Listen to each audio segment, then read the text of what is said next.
You would generally think that parents want their children and their grandchildren to be better than they are, both in the world's success and then as an individual. And one of the things that disturbs me is as I watch a lot of parents today, they may say that, but they don't do that. My son and I were talking about a friend that he had and how they have not had, he's still their friend, and how the child would misbehave, and so they would do something to punish the child, but in actuality what it felt like to the parents is that they were being punished because they had to then spend all their time entertaining the child.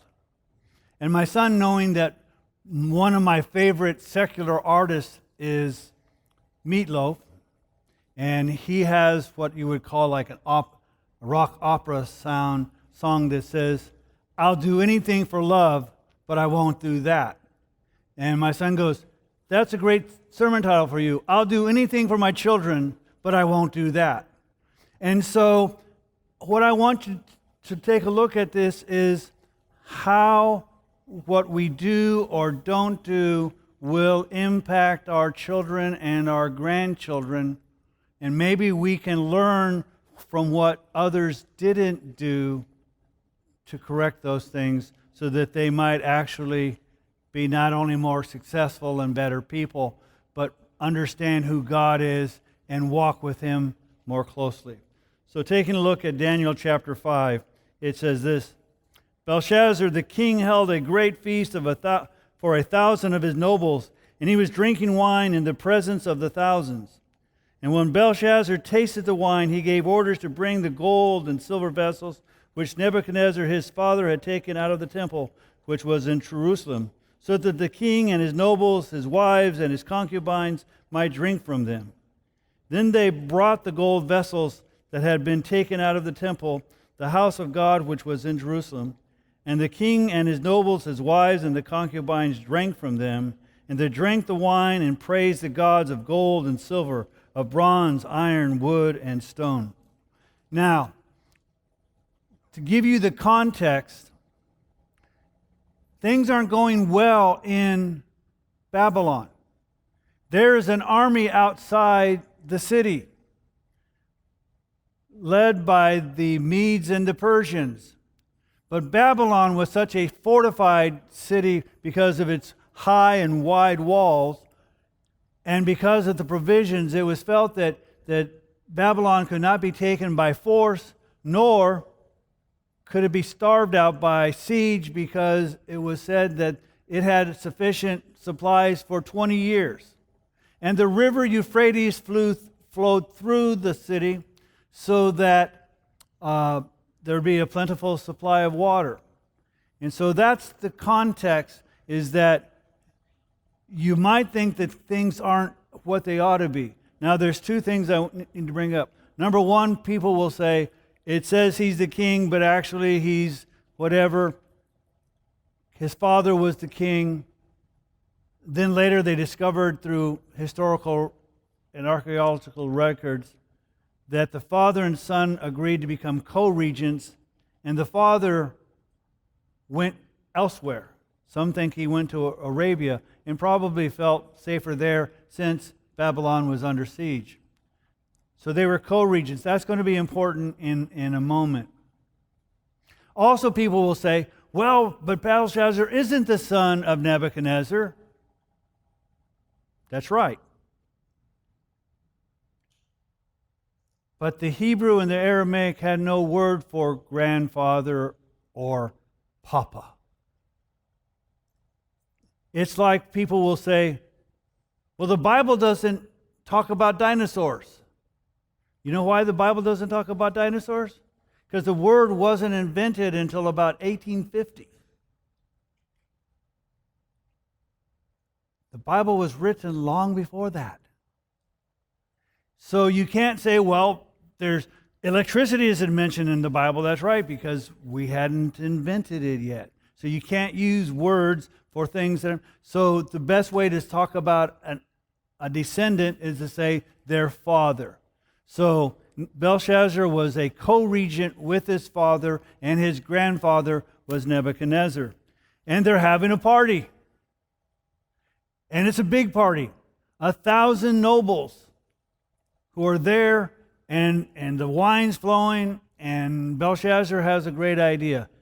Let's take the articles of silver and gold from the temple that my grandfather sacked in Jerusalem, and let's use them for our party. So in essence, it was a blasphemous party.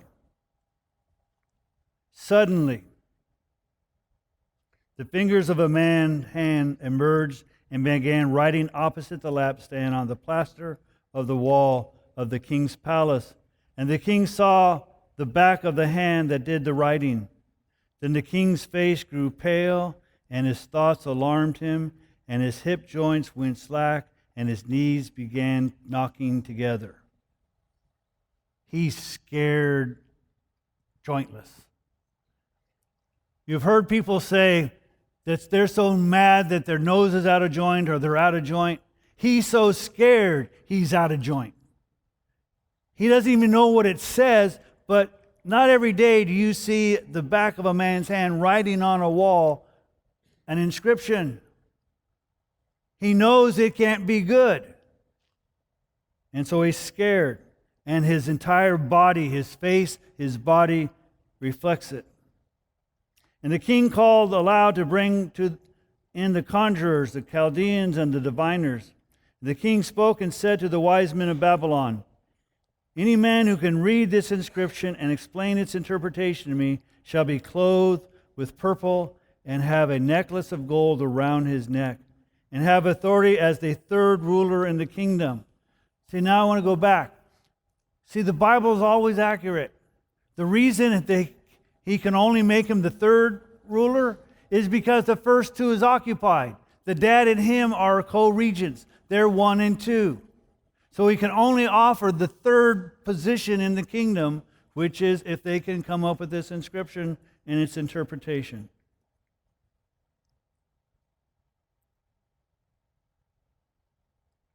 Then all the king's wise men came in, but they could not read the inscription or make known its interpretation to the king. Then the king, Belshazzar, was greatly alarmed.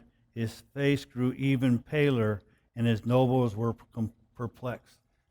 What's going on? Why is the king so frightened? What's going on? This isn't... And so the scriptures are about... And none of the wise men, none of the witch doctors, none of the conjurers, nobody can come up with even a fake interpretation. Verse 10. The queen entered the banquet hall because of the words of the king and his nobles. And the queen spoke and said, so obviously there's a murmuring and a panic that's going on, what's going on, and she hears about it, so she decides to make her presence into the party. And the queen spoke and said, O king, live forever. Do not let your thoughts alarm you or your face be pale. There is a man in your kingdom in whom is a spirit of the holy gods, and in the days of your father, illumination, insight, and wisdom, like the wisdom of the gods, were found in him. And King Nebuchadnezzar, your father the king, appointed him chief of the magicians, conjurers, Chaldeans, and diviners. This was because an extraordinary spirit, knowledge, and insight, interpretation of dreams, explanations of enigmas, and solving of difficult problems were found in Daniel, whom the king named Belshazzar. Let Daniel now be summoned, and he will declare the interpretation. Now, the queen understands, and probably the queen mother or queen grandmother, understood history. She understood what Nebuchadnezzar went through, and she understood what Daniel was as a part of the kingdom, and how he was an important ally in understanding and giving wisdom to the king, which kind of shows by implication the first mistake this new king had. He didn't keep Daniel as an advisor. And there's a lot of times that happens when somebody becomes new, they want their people in charge because they want them to be dependent upon them, and they want them to give the advice that they seek rather than finding wise men and women to give counsel. So instead of using those who his father or grandfather had used to give wise counsel, he becomes irrelevant. And the queen has to remind him of Daniel and how important he was. So important that he was the main chief minister to these people. And notice she calls him by his Hebrew name, Daniel, even though after many, many years of being known by the name given to him, she still calls him Daniel.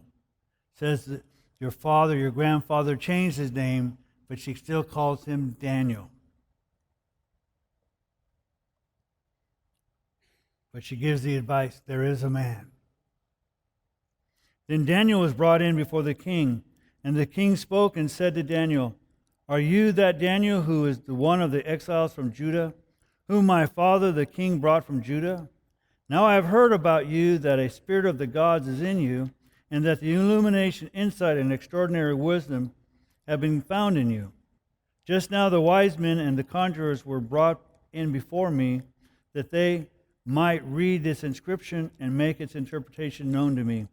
But they could not declare the interpretation of the message. But I personally have heard about you, that you are able to give interpretations and solve difficult problems. Now if you are able to read the inscription and make its interpretation known to me, and you will be clothed with purple and wear a necklace of gold around your neck, and you will have authority as the third ruler in the kingdom. So Belshazzar gives Daniel the same offer that he gave to the other wise men. If you can make known this inscription and give me the interpretation, then I will set you as the third ruler. I'll give you a purple robe, which means it's an expensive clothing, and you'll have gold, so it'll be apparent that you are above your station, that you are in the upper class because you wear fine clothing of purple, which is expensive, and you wear a gold necklace, and you will be the third person in the kingdom. Pretty great offer. Then Daniel answered and said before the king, keep your gifts for yourself.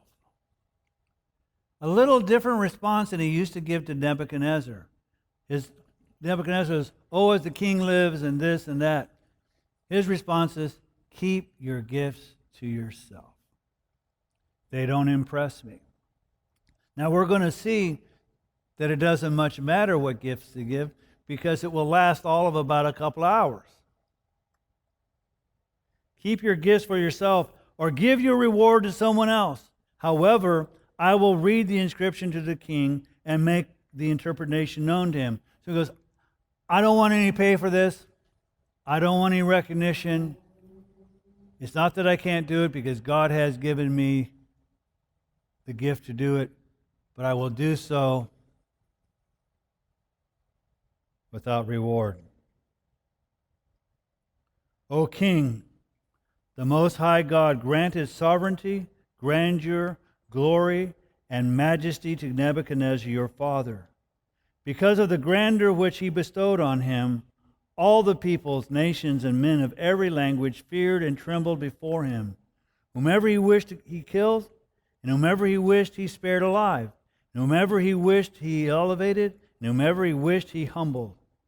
But when his heart was lifted up, and his spirit became so proud that he behaved arrogantly, he was deposed from his royal throne, and his glory was taken away from him. He was also driven away from mankind, and his heart was made like that of beasts, and his dwelling place was with the wild donkeys. And he was given grass to eat like cattle, and his body was drenched with the dew of heaven until he recognized that the Most High God is ruler over the realm of mankind, and that he sets over it whomever he wishes. So he gives him a history lesson. He goes, your grandfather, your father Nebuchadnezzar, was a great man. He had absolute power. If he ordered you dead, you were dead. If he said you got to be alive, you were alive. If you were going to be rewarded, he said, fine. If you take all the property away, he said he had absolute power. And in that situation, he became arrogant in his pride. And so God dealt with him to remind him and to inform him that God is the one who sets powers and kingdoms and authorities, and that Nebuchadnezzar should not be so prideful, that it is God's whose kingdom will be forever. Nebuchadnezzar's will only be for a period of time. Yet you, verse 22, his son Belshazzar, have not humbled your heart, even though you knew all of this, but you have exalted yourself against the Lord of heavens, and have brought the vessels of his house before you, and you and your nobles, your wives, and your concubines have been drinking wine from them, and you have praised the gods of silver and of gold, of bronze, iron, wood, and stone, which do not see, hear, or understand. He goes, you knew the history of your grandfather. You knew how God dealt with him. And instead of learning the lesson that Nebuchadnezzar learned, that you do not set yourself as prideful before God, what have you done? Even though you're lesser than your grandfather. Your grandfather had these characteristics and this power. You don't. And yet you have even worse sense of pride. So much so that Nebuchadnezzar at least took the items and placed them in the house of his God, saying, my God obviously is better than your God because I've got your stuff. But he never took them and used them. But Belshazzar not only takes them and shows them off, he uses them to worship idols.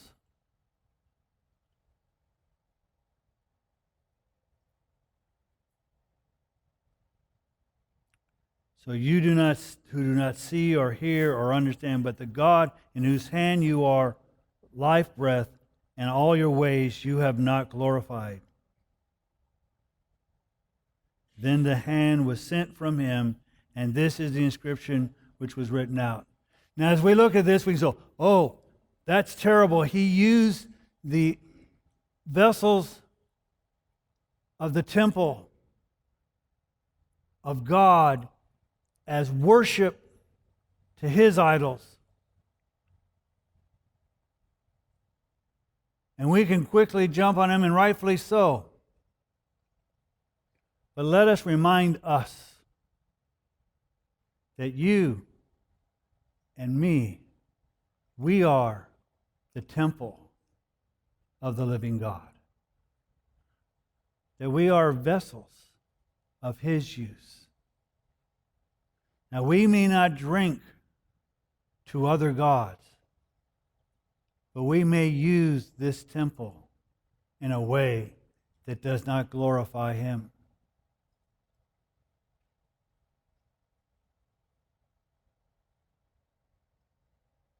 Now, this is the inscription that was written out.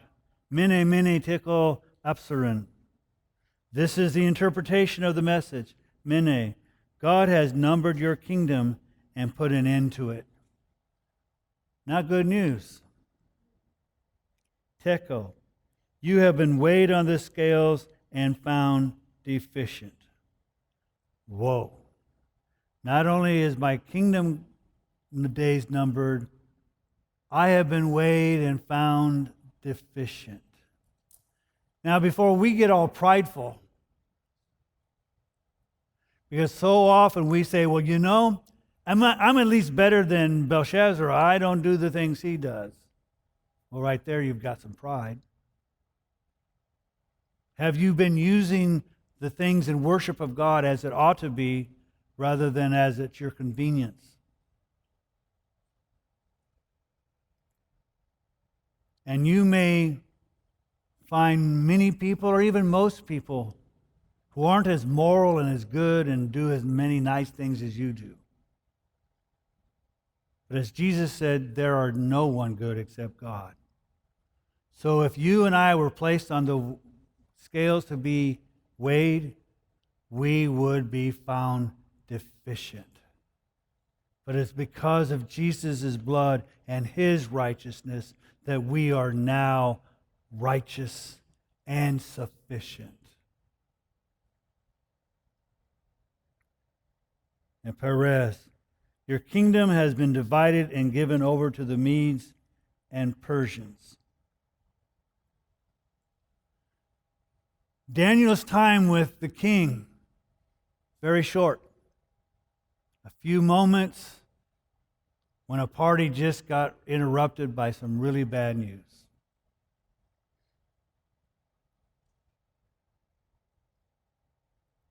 Then Belshazzar gave orders, and they clothed Daniel with purple and put a necklace of gold around his neck and issued a proclamation concerning him that he now had authority as the third ruler in the kingdom. Wonderful. At least he's a man of his word. He throws wild parties. He abuses the name of God. But he's not all bad. He keeps his promises. Especially when you consider what Daniel just said. You've learned nothing from your father and grandfather. You've just caused judgment to fall upon you from God because you didn't do these things. And your kingdom is coming to an end. He still honors his word. In verse 30, that same night, Belshazzar, the Chaldean king, was slain. He was throwing a party because his city was impregnable. No army could break down the walls. No army could climb over the walls. They couldn't siege him out because he had sufficient supplies. And so he could party like it's 1999. Except the Medes and the Persians weren't stupid. So the river Euphrates that flowed fresh water was diverted. And the army went underneath the walls. And that night, there was a change in the kingdom. No longer were the Babylonians in charge, but just as Daniel had interpreted for the dream of Nebuchadnezzar, it is now the time of the silver part of the statute, the Medes and Persians to rule. Now, in case you think this is just, this date happened on October either the 11th or 12th of 539 BC. This is just not a story in the scriptures. This is history.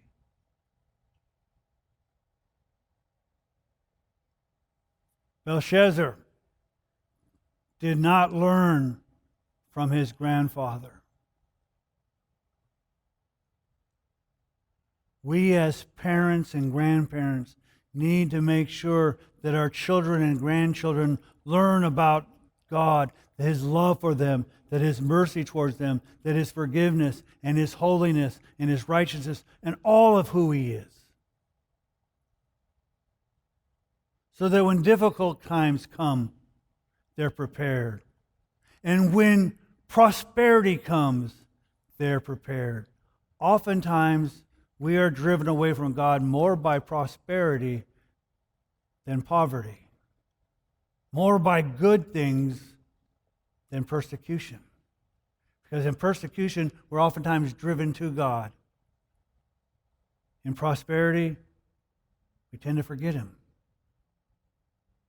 We need to teach our children so that they are wiser and more equipped to be dependent upon God and know who God is. And that doesn't start when they're adults. That starts before they even know the language you speak to them. We speak generally English. So read the scriptures to them.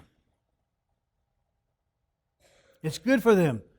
Science says it helps with the brain. Why not, while you're helping the brain, help the soul by communicating the Word of God even before they can understand it? Because if you do that, I suspect there will come a time where they will understand it at a younger age than you do at your old age. Because you have placed it. And hopefully that is your desire, that you want your children to be better than you are, that you want them not to make the mistakes that you've made, that you want them to walk closely with God. And yes, they will, because we're all human and we all mess up. But if you set them on the path, they're less likely to have these types of incidents.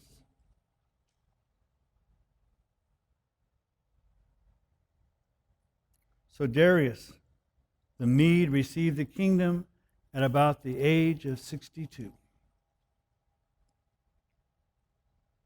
God changes kingdoms because God would no longer tolerate blasphemy by this kingdom. We might say, well, hey, just items of gold and silver, no big deal. God takes his symbols really seriously.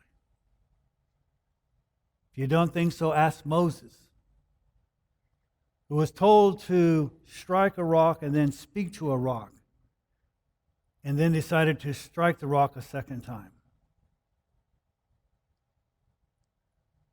Talk about when we are told that we are living stones, that we are to be assembled as a temple to him, that we are his temple, and we are not to be misled with the fact that using our body for things that are not glorifying to him is blasphemy as well. Yeah, we talk about we are his temple, and that's an analogy. It's a symbol. It doesn't make it any less true. So when we come to worship, we should come understanding who he is. That every breath that we take is because of his love towards us. That every gift that we have been received is because of his love towards us. And that we should worship him in spirit and in truth, because that's how he has called us to be, in spirit and in truth. We don't worship because it feels good. We worship because it's true.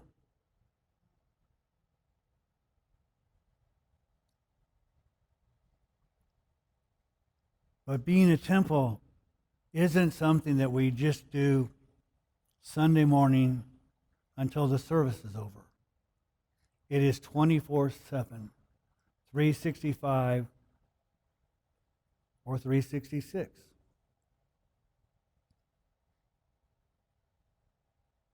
God doesn't take a day off, and neither should we towards his worship. So, if you love your children and your grandchildren, then do anything for love. If you love the Lord your God, you will do anything for love. The only thing that I won't do is take the credit, because it all belongs to him. Whatever successes that we might have, it's because of him. Whatever failures we have may also be because of him, to teach us something more rich and more deep.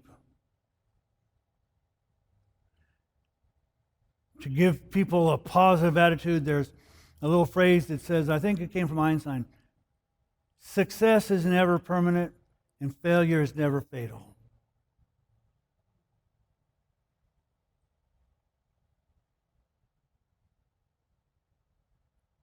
Learn from our mistakes. Enjoy our successes. but always give God the glory and understand that our breath, our very being, is His.